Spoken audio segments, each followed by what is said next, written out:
Salom, biz Nigora opa bilan shogirdlik kurslarida o'qiyapmiz. Ularga chin ko'ngildan minnatdorchiligimizni bildirmoqchimiz.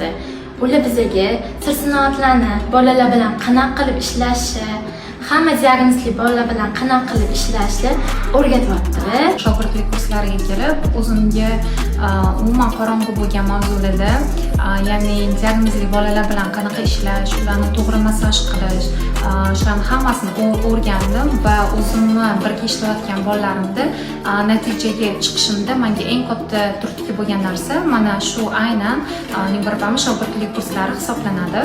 Men Nigora Duryonovani Instagramda kuzatib borib, shogirdlik kurslariga yozildim va o'qishni boshladim. Bulardan ancha narsa ololman, lekin dars o'tishlari yoqdi. Ayniqsa duduqlanish diagnozini juda chiroyli qilib tushuntirib berdilar. Men o'zim shundan qoniqdim. Hali Xudo xohlasa o'qishimiz davom etyapti. Menga bu kursni, bu shogirdlik kursi yoqqanini joylari yana amaliyotda ham ancha narsalarni o'rganyapmiz. Men xursandman shularga kelib o'qiyotganimdan.